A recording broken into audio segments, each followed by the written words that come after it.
نحمده ونصلي على رسوله الكريم اما بعد فاعوذ بالله من الشيطان الرجيم بسم الله الرحمن الرحيم رب اشرح لي صدري ويسر لي امري واحلل عقدة من لساني يفقهوا قولي اللهم انا نعوذ بك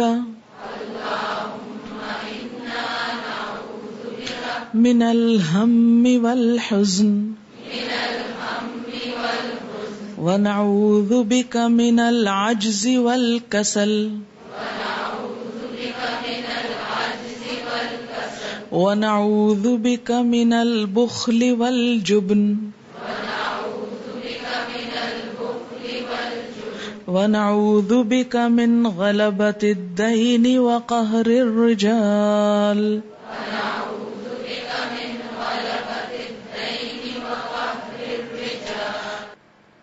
اللہم اے اللہ انا نعوذ بکا بے شک ہم تیری پناہ چاہتے ہیں من الہم فکر سے والحزن اور غم سے ونعوذ بکا اور ہم تیری پناہ چاہتے ہیں من العجز عاجزی سے والکسل اور سستی سے ونعوذ بکا اور ہم تیری پناہ چاہتے ہیں من البخل بخل سے والجبن اور بزدلی سے ونعوذ بکا اور ہم تیری پناہ چاہتے ہیں من غلبۃ الدین قرض کے غلبے سے وقہر الرجال اور لوگوں کے قہر سے. اس میں سب سے پہلے اللہ تعالی کی پناہ طلب کی گئی ہے ہم اور حزن سے. ہم ہوتا ہے فکر، افکار، پریشانیاں، پراگندہ خیالات، اور حزن دوسروں کا غم. غم اور فکر مراد ہے یہاں سمپلی کہ اللہ ہر طرح کے غم اور فکر سے بچنے کے لیے اپنے آپ کو تیرے حوالے کرتا ہوں تاکہ تو ان اسباب سے بھی بچا جو میرے لیے پریشانی کا سبب بنے، اور اس کے علاوہ یا اس کے ساتھ ہی عاجزی اور سستی سے بھی، کیونکہ عموماً غم یا فکر اور پریشانی کس کو جنم دیتی ہے؟ عاجزی کو، بے کسی کو اور سستی کو. بسا اوقات سستی غم کا سبب بنتی ہے اور بسا اوقات غم سستی کا سبب بنتا ہے. یہ دونوں چیزیں آپس میں لازم و ملزوم ہیں، کیونکہ جب انسان کا ریزسٹنس پاور کمزور ہوتا ہے، اس کا دفاعی نظام کمزور ہوتا ہے، تو ہر طرح کا وائرس حملہ آور ہو جاتا ہے. ایسا انسان ہر قسم کی بیماری کیچ کر لیتا ہے، پھر ایک کے ساتھ ایک چیز چلی آتی ہے. تو اس کے لیے ضروری ہے کہ انسان کا اللہ تعالی سے مضبوط تعلق ہو، اس پر مضبوط بھروسہ ہو، اور اللہ کے سوا کوئی طاقت ہے نہیں جو انسان کو مضبوطی دے سکے، جو قوت دے سکے، جو اس کا سہارا بن سکے، جو اس کی کمی پوری کر سکے، جو اس کی ضروریات میں کام آ سکے. تو اس لیے اللہ اپنے آپ کو تیرے حوالے کرتی ہوں کہ تو مجھے ہر فکر سے، ہر غم سے، سستی سے، عاجزی سے پناہ دے. اور وَنَعُوذُ بِكَ مِنَ الْبُخْلِ اور بخل سے بھی، کیونکہ ہوتا کیا ہے کہ جب کسل آتی ہے، سستی آتی ہے، تو انسان کام کوئی نہیں کرتا. جب کام نہیں کرتا تو جو اس کے پاس ہوتا ہے وہ بھی کسی کو دینا نہیں چاہتا کہ مجھے کہاں سے اور ملے گا.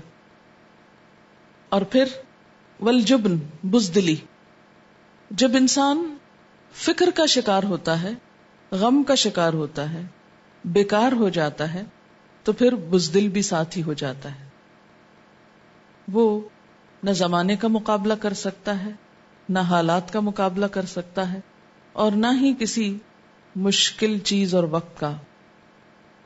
انسان ایک کمزور چیز ہے، اور انسان جتنا چاہے مضبوط ارادہ رکھتا ہو، مضبوط ایمان رکھتا ہو، مالدار ہو، عالم ہو، کچھ ہو، لیکن انسان انسان ہے.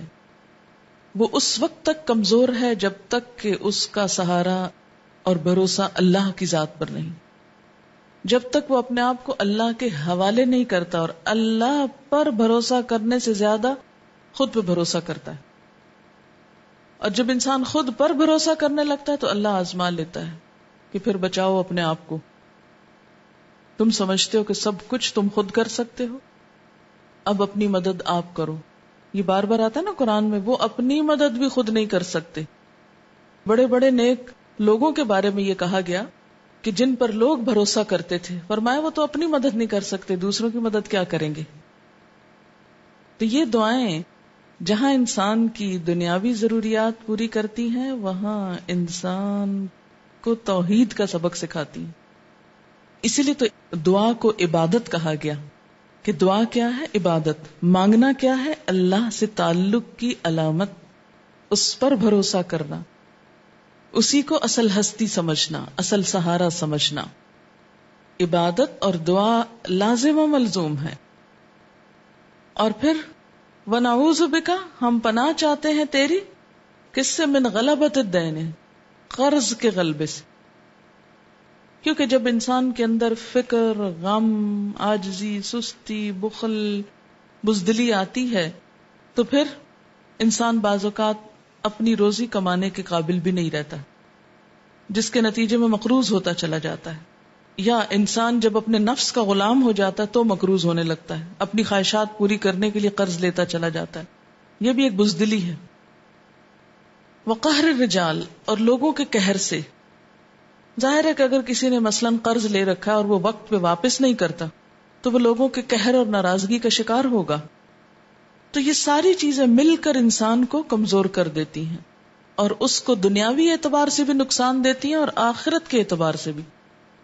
یہ سب چیزیں عمل کی رفتار کم کر دیتی ہیں، اور جب عمل کی رفتار کم ہو جائے تو دنیا اور آخرت دونوں کا گھاٹا. اس احساس کے ساتھ اب آپ دعا مانگے. اللہم انا نعوذ بک من الہم والحزن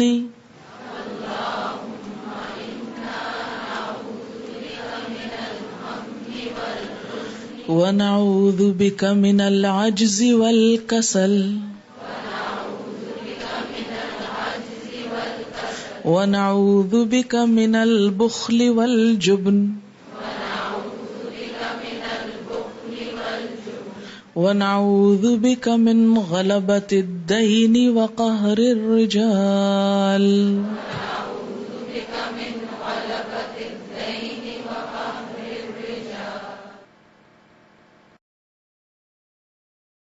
وآخر دعوانا ان الحمد للہ رب العالمین.